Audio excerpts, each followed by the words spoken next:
Það ætlum við að halda áfram í föstudagsþættinum og næst ætlum við aðeins að fræðast hvað ég að segja, mjög skemmtilegt fyrirbæri tengt Ljóðasetri Íslands á Siglufirði og heimsóknum heim til fólks til þess að spila og flytja ljóð. Vertu velkomin til okkar. Takk fyrir.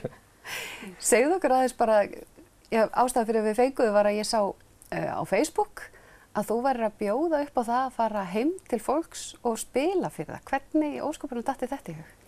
Já, þetta svona eina af þessum bilugu hugmyndir sem maður fær og er svo vitlaus að framkvæma. Já.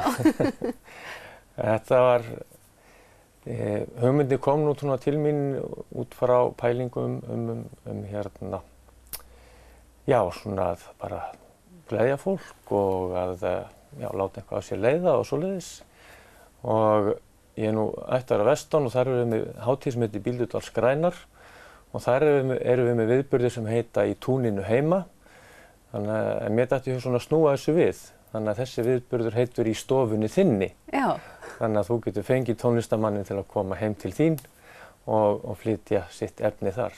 Og þú ætlar helgina að fara bara í heimsóknir?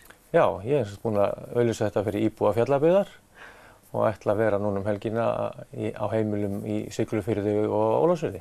Og hvernig hafa viðbrögðin verið? Þau hafa bara verið ágæt, margir eru svona forvitnir og svona, ekki alveg vissir svona hvort það ætlar að gera þetta og eitthvað. Já. Ég sagði, jú. Þannig að ég er búin að fá nokkra bókanir og svo eru aðrir svona sem eru að skoða málið og athuga tímasetningar og svona.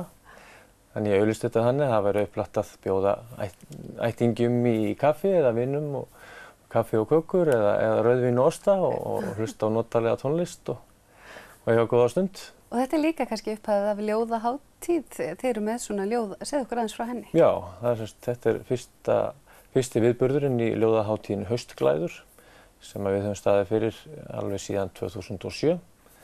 Og það er ungmennafélagi Glói og Ljóðasetri sem standa þessu saman. Við viljum nú svo heppilega til að sá sem að hér sittur stýrir báðum apparötunum, þannig að samningaviðræður ganga mjög vel. Já. En þannig að þetta er 11. árið sem við höldum út í þessari ljóðahátíð og þetta er svona fyrsti viðburðurinn í henni. Og Ljóðasetrið sjálft, segðu okkur aðeins líka frá því, fyrir þá sem ekki hafa heimsótt það. Já, það opnaði 2011 og á Ljóðasetrinu þá getur við kynntir svona ýmislegt sem tengist íslenskri ljóðlist, bæði sögu íslenskra ljóðlistar og þarna er hann að safna saman öllum ljóðabókum sem komið hafa út á landinu og sumrin eru við þarna með daglega viðburði, upplestra og tónlist og ýmislegt sem manni dettur í huga að framkvæma. Og svo eru þið með skúffur. Og svo erum við skúffur, já. Og þar geta skúffuskáld landsins stungið ljóðunum sínum og eiga þá ljóð á Ljóðasetri Íslands. Já. En er mikill áhugi á fólki? Því það koma í rauninu út ótrúlega margar ljóðabækur. Ekki er þetta business? Þetta er, eða ég get ekki oftast ekki? Oftast ekki held ég. Þetta er svona einhver bara knýjandi þörf held ég til að koma frá sér sínum hugsunum, koma í þetta form og gefa út. Þetta er einhver svona, þörf til að skapa og búa eitthvað til. Hvernig fékkst þú svona mikinn áhuga á ljóðum? Ég veit það eiginlega ekki, ég er að segja eins og en ég hafði nú gaman að þessu sem barn. Þá hafði ég, þegar maður var að læra bláu skólaljóðin, bókina góðu. Hafði alltaf gaman að því og svona átti nokkuð öll með að læra utanbókar, þannig að þetta var ekki kannski mjög svona stressandi fyrir mig að þú þyrfti að flytja fyrir framan bekkinn ljóð eins og er fyrir suma. Og hafði gaman að þessu en síðan svona, tók lífið við og þetta bara glemdist.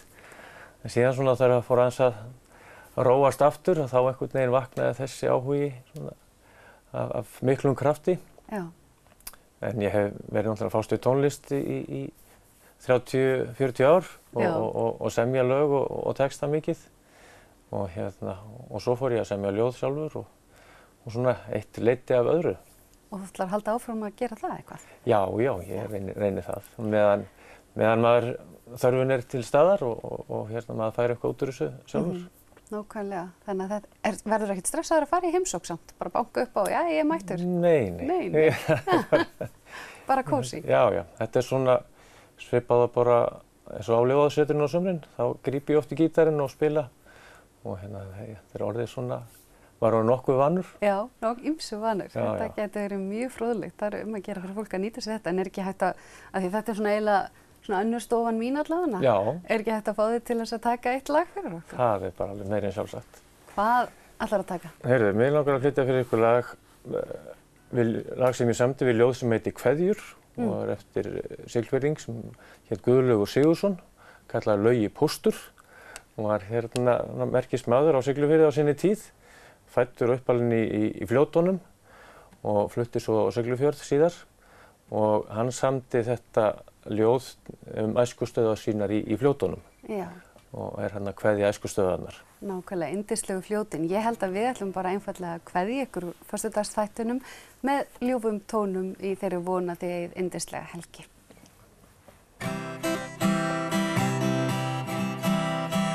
Æskustöðvar mínar, ég allar kveð í dag og allt sem þær í skauti sínu geyma. Nú ég að flytja í næsta byggðarlag. Nú finnst mér ég eiga hvergi heima. Nú kveð ég allt og alla og allt sem mér kært. Allt það sem ekki létt að gleyma. Nú finn ég að óyndið verður varla bætt. Í veröld þeirra næst á mig að geyma. Ég kveð þig öllu innilegar, æskusystir mín. Ó að ég mætti hjá þér eiga heima. Í fjarlægðinni vina, ég þekja munn til þín og þakka allt sem liðnu árin geyma. Nú kveð ég allt og alla og allt sem mér kært. Allt það sem ekki létt að gleyma. Nú finn ég að óyndið verður varla bætt.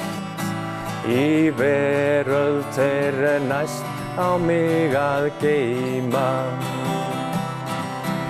Í veröld þeirra næst á mig að geyma.